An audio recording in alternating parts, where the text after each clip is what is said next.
curtir o ar. Cause my hitters gon' die, don't die. The real hitters gon' shine, and my people gon' rise. Cause we're born to win, yeah. I ain't saying How the hell do I not have the deal? I swear this thing is a real dog. I play fan off, the cowards that they can't feel. The wife try to console me like it's coming, baby, chill. She don't understand, I'm the only one that's real. I remember the 3rd grade, them kids, they had waves. I had them BDBDs, you know that's Zimbabwe grade. So they do shades and your boy hit the stage, press play, and all the chicks was like, yeah. While boys was moving bricks, I was moving chips, yeah. If she gave me calculus, gave her a mouthful of it. Heat rose to this thing, boy, I bet on myself. Grand Rising, everyone. Welcome to The Day with Trae. I'm your host, Trae Holiday. I want to welcome you to an amazing Thursday today. I'm excited because I got AJ Brooks in the building. I get to talk to him about some of the great work he's been doing out here in the community, and he is a longtime brother and friend, so it's going to be nice to just catch up with him right here on The Day with Trae in my living room set. But of course, it's the top of the show, y'all, so it's a great time to tag and share this stream right here. That's right. Go ahead, tag and share the stream with folks you feel could benefit from a daily dose of dopeness right here on The Day with Trae. And if you cannot watch our TV show here, don't worry, we got you covered. You can listen to our podcast anywhere you find podcasts, like your favorite ones. Just search on those platforms: Google, Spotify, iTunes, Apple Music, SoundCloud, whichever one is your favorite. Search for Converge Media Network and The Day with Trae, and y'all will find us there. I want to just thank y'all for tagging and sharing the stream and for sharing the podcast. That's how we, one of the ways we spread the word about this great work happening here in the Black Media Matters studio. So thank you so much for your support and for watching and making sure others are being uplifted by all of these inspiring stories we love to bring here on The Day with Trae. But I also want to pay attention to something right here, because we launched a ticket giveaway for Billy Porter. That's right, for the Black Mona Lisa tour. And we actually have the ticket winners in hand. So I want to give a huge congratulations to Rhonda Clater Green, Lucretia Clater, Sean M. Fallon, Tracy Cooper, and Rook Hope. Shout out to all of y'all for putting your names in the hat there for these tickets. So those are our 5 pairs of ticket giveaways, and a huge shout out to STG Presents for their partnership on the Black Mona Lisa tour. It was amazing to be able to interview Billy Porter. I promise you, if you just look up Billy Porter in IMDb, you will see this entire list of the great works that he has been doing, and he is now embarking upon his recording artist career once again. Look, the industry wasn't ready for him in 1997, but he's coming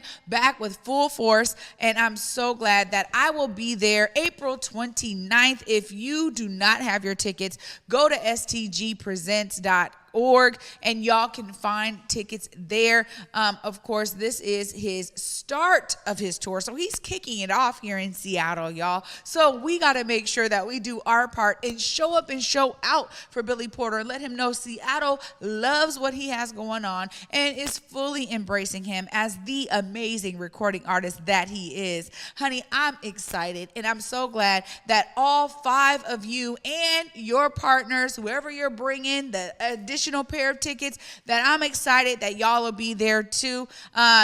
Looking forward to being in the building with y'all and for y'all to be able to experience his greatness like I will. That's this Saturday again at Paramount Theater. Make sure you get your tickets. If you're not one of those ticket winners, we tried to make sure y'all knew about it, but I'm so glad that we have some folks who said, I want a free pair of tickets. We got you covered, and that's happening this Saturday, April 29th, and I'm excited that I'll get to be there. Well, of course, I'm also excited because, as I said, I get to share some time and space with my brother, AJ Brooks, who's doing great work and has always been dedicated to community in the education sphere as well as other spheres. So we're going to talk all about it, y'all, right after this short break. Stay tuned. You're watching The Day with Trae. COVID-19 hurt my income, my health, and my family. We were about to lose our home when we heard we might be eligible for homeowner assistance funds from the government. We called 1-877-894-HOME and a housing counselor stepped in, they talked to our lender, and saved our home. Because falling on hard times does not have to mean losing your home. Federal funding details at washingtonhaf.org.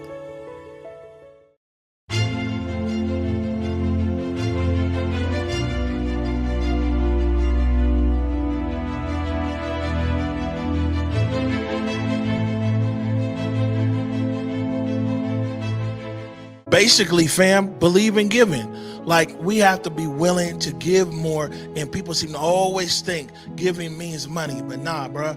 It's like you can give time, you can give understanding, you can give access, you can give a listening ear and an open heart. You can give and share your God-given gifts and talents, but you just got to give.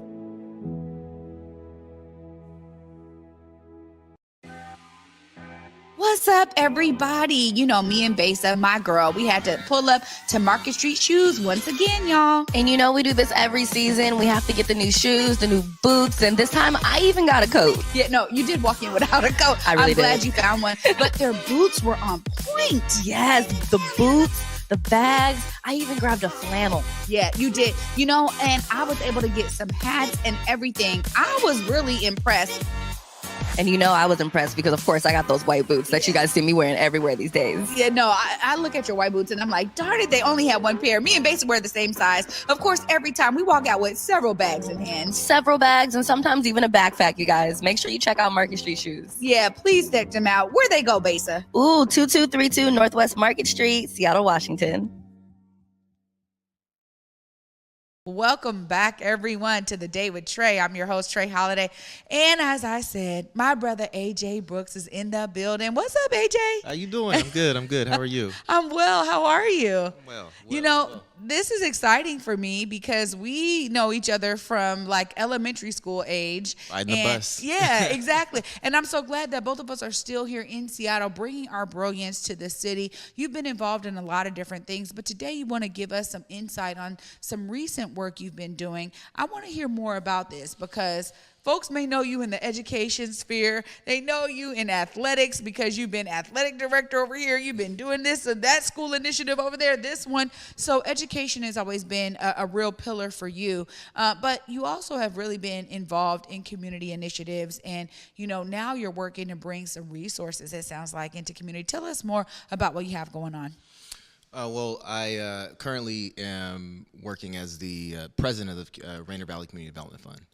And that fund was established just over 20 years ago, back when Seattle was going through trying to figure out where they're going to put their light rail station. And, you know, it just so happened that they decided to go overground in South Seattle. And a group of community members got together and said, hey, you know, we're going to be displacing businesses during this. And so how can we support the businesses that are being displaced so that they'll be able to continue business. And so a fund was started. That fund helped with some of the mitigating services for those businesses to move. And 20 years later, that fund's turned into a bank that's continuing to help organizations in the Rainier Valley area and outside of it to kind of make that next step and that next growth in their development. And so right now we are looking to just continue to do that work, continue to help small businesses, BIPOC businesses, Black businesses develop and grow during, you know, these really tough times. So. You know, this is so important. I mean, when you're talking about funding, I don't know that we can get enough of it. I mean, we've never really seen communities of the global majority be fully funded in ways that allow for them to have a robust amount of services and resources like Mercer Island, like, you know, like Medina, right? I mean, and I always look to those kind of areas and cities because I go, look, something is right there because resources are free flowing in these areas. What kind of ways are y'all ensuring that this fund, Rainier Valley Community Development Fund, that it goes to the right areas? I mean, how do y'all really find the ways to invest in things that can bring longevity in terms of, you know, robust business vitality to the area? You know, really, it's about the community, right? A lot of the work that we do is connect with small businesses in some of these development areas that we are seeing their clientele maybe be displaced, and they're needing to maybe change their business model a little bit and grow to scale. And so, for us, it's through our loan officers that are connected with the community and word of mouth as organizations and different institutions try to grow. That's just kind of how we do it. It's we're not out marketing and doing all this putting the big dollars into our marketing plans. It's really about, to some extent, grassroots community based work to help support these organizations that don't have the infrastructures to get to the next step in their business development. Yeah, and we know that oftentimes the resources are key in terms of business sustainability, particularly with small businesses. I mean, they talk about small businesses as the backbone of America, right? I mean, we've heard that narrative over and over again. But if there's not robust funds to allow these businesses to tap in, particularly when we deal with something that was so unprecedented like COVID, oftentimes that means that's a huge difference between a business staying open and a business closing. What kinds of businesses and what sectors have y'all been able to invest in since the fund's been open or since you've been there? So mainly we work with restaurants. I think Buna Buna, you guys might know Buna Buna Coffee. So they're actually, am I allowed? Yeah, they're one of our clients. That Brown Girl Cooks was another one of our clients. Really, it's just any company that's looking to, and I know I just keep getting general with it, but any company that's BIPOC led that's looking to just get to the next level in their growth is really what we're about.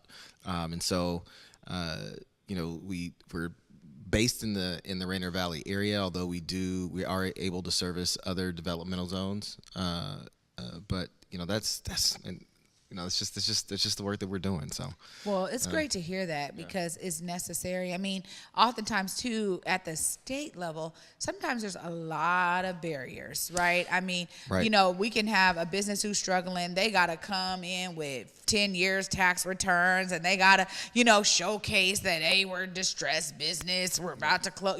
It pulls on the vulnerability a lot of times when businesses have to come in and give you a whole spiel about how messed up it is for them right now. I mean, what kind of approach do y'all take to, not just finding these businesses, but once you have a good solid amount of applications in, what kind of process does that look like for a business owner who's looking to get funded? I mean, we really like to sit with our potential clients and I'll leave that to our loan officers necessarily, but we sit with our clients. We want to know what it is exactly they need, where they're at within their development. A lot of times when we have these companies that just came from a mom and pop and grew and just didn't really have infrastructure, sometimes they need some of those technical services, and that's one of the things that we're able to do is also support in that end. So yes, maybe you're looking to grow and you just don't have all those little things to really get your business where it needs to be, so that when you take the next step, you're able to grow in a stable environment. So that's really what we do. We're also able to give loans that typical banks wouldn't be able to give, right? Because we are community-based, because we are about the growth, and because we are also about just making sure that we're able to, keep some of these lifeline-like institutions, restaurants,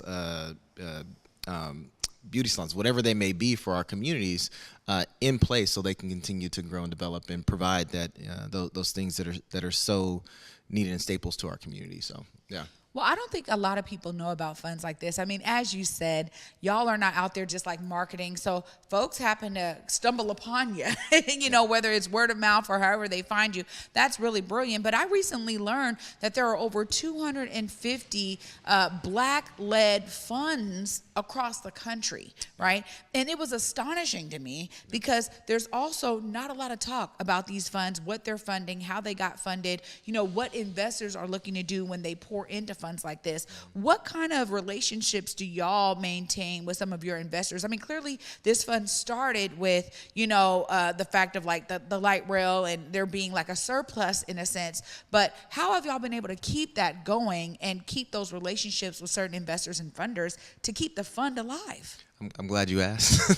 That's the work, right? That is our work. There are a multitude of BIPOC Black businesses across the country that need our services. And part of the reason why you don't hear about the work these organizations are doing, these CDFIs are doing, is because we're doing so much work to use those funds to support the companies and the institutions that need us, that we're not putting it all on the social media or any of those other things in the background to make that happen. I think opportunities like this to let people know what we're doing, why we're doing it, to potentially gather more investors to help support us do the work that we're trying to do.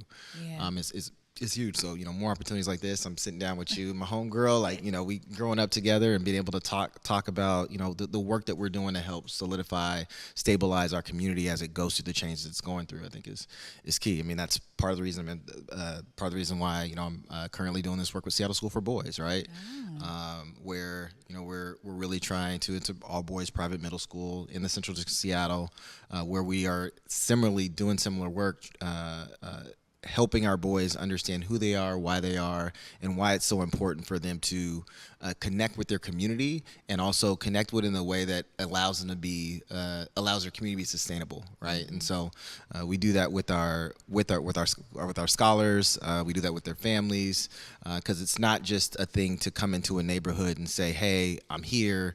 Let me patron you." It's also a thing to come in and say, "Hey, I'm here. How can I support you? How can I create an ecosystem around you so that we can be sustainable, so that we can grow together in that way?" And so that's had to get my plug in from a school. I so love you that. know. No, I was gonna ask. I see you got the shirt on. You're representing. I had to. You're representing hard. But I also think too that there's something very special about funds like Rainier Valley Community Development Fund that focuses on global majority businesses, and it's because we have major fund. I mean, Seattle is one of the wealthiest cities in the country. Man. We know that there's like concentrated wealth here, and yet we still see these stark layers of disparities when it comes to, racial wealth gap and the wealth divide, and, displaced communities and global majority communities being the ones, when you look at the statistics, always, toward the bottom. I mean, Black and Native communities in particular are always right around there at that very two bottom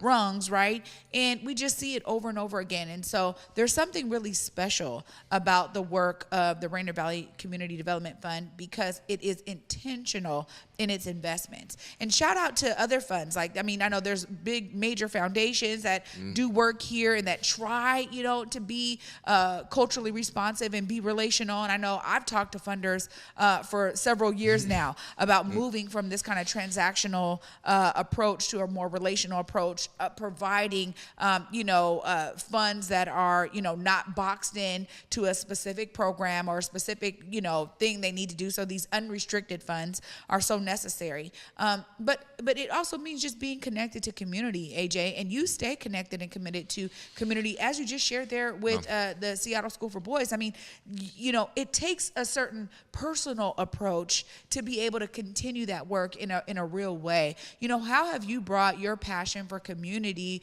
to the role that you're doing there at the fund, and then connecting with others who are on the fund with you, on the board, whatever, that you get to share kind of that passion that you bring for community to this work?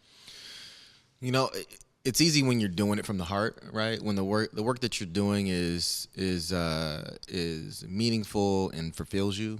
Like you said, I've taken on a bunch of different roles, but all of my roles have a common theme of ensuring and supporting community and its stability for generations and generations to come. And so, with one of the really cool things about the fund is that the originators of it required that if you were a board member, you had to have some type of connection with the community. So you had to live in a certain demographic, or you had to be or have a business in a certain in a certain area, and so those things make it easy for us to do the work, easy for us to find individuals, or at least not have the individuals on the board that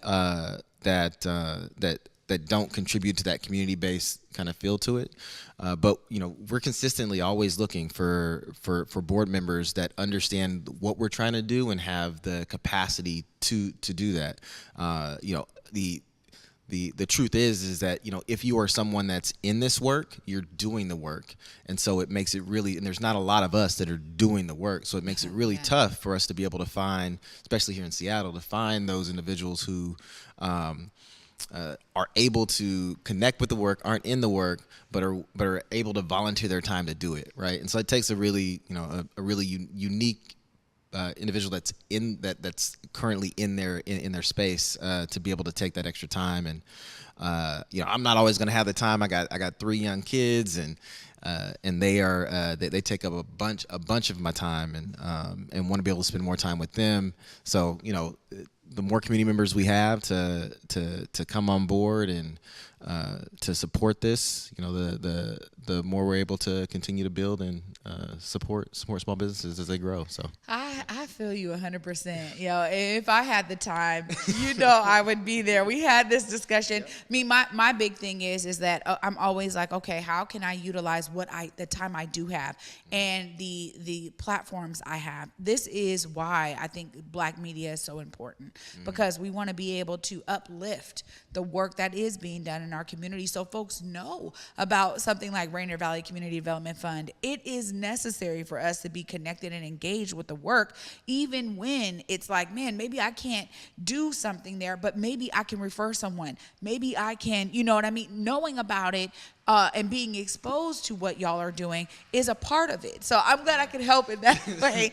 I appreciate it. If my you. time ever frees up, I'm coming to you. But you. I want to give you a second to look right there in the camera. Make sure folks know if they are, someone working in community that does have some time to give to this board and to this work, or if they're a small business who's like, oh my God, this is what I need right now for my business. Look right there into that camera. Let them know how they connect with Rainier Valley Community Development Fund.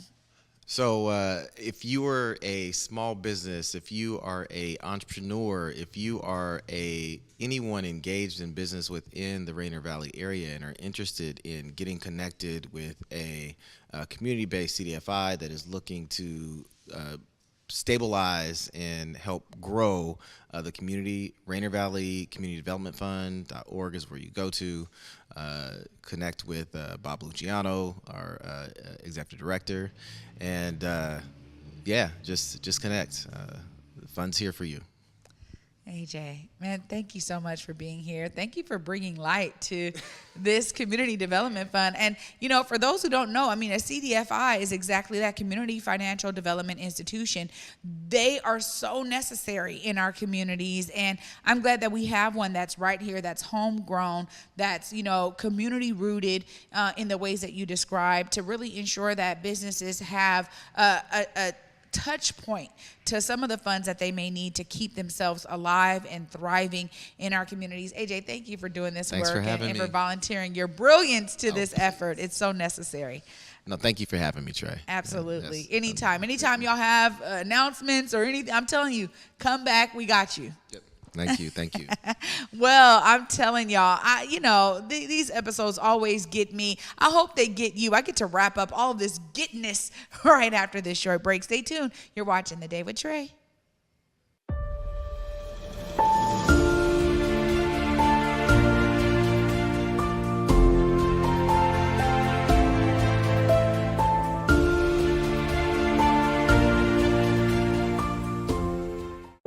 COVID-19 hurt my income, my health, and my family. We were about to lose our home when we heard we might be eligible for homeowner assistance funds from the government. We called 1-877-894-HOME, and a housing counselor stepped in. They talked to our lender and saved our home. Because falling on hard times does not have to mean losing your home. Federal funding details at washingtonhaf.gov. boots.org. What's up, everybody? You know, me and Besa, my girl, we had to pull up to Market Street Shoes once again, y'all. And you know, we do this every season. We have to get the new shoes, the new boots, and this time I even got a coat. Yeah, no, you did walk in without a coat. I really I'm glad did. you found one. But their boots were on point. Yes, the boots, the bags. I even grabbed a flannel. Yeah, you did. You know, and I was able to get some hats and everything. I was really impressed. And you know, I was impressed because, of course, I got those white boots that you guys see me wearing everywhere these days. Yeah, no, I look at your white boots and I'm like, darn it, they only have one pair. Me and Besa wear the same size. Of course, every time we walk out with several bags in hand. Several bags and sometimes even a backpack, you guys. Make sure you check out Market Street Shoes. Yeah, please check them out. Where they go, Besa? Ooh, 2232 Northwest Market Street, Seattle, Washington.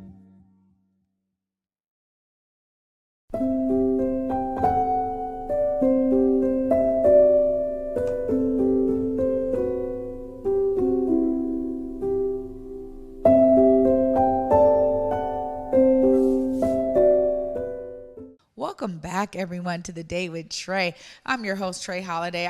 I'm telling you, AJ Brooks just inspired me so much. And this is a platform where you can get that dose of inspiration on the daily. That is always my goal. And I've known him since childhood. And the fact that we're both here in Seattle, giving of ourselves to different efforts to ensure that, you know, for me, it's continuing this platform, y'all. It's being able to support and elevate and uplift and spotlight and clap and give kudos to and congratulate and celebrate all of the brilliance that goes on in our communities. And oftentimes my thing is how can I utilize this platform to inform you, to inspire you, to get you engaged so you can what? See yourself as a part of the solution. That's right, y'all. I mean, AJ here, 3 young children, full-time job, and is still giving of himself to the Rainier Valley Community Development Fund because it is so important.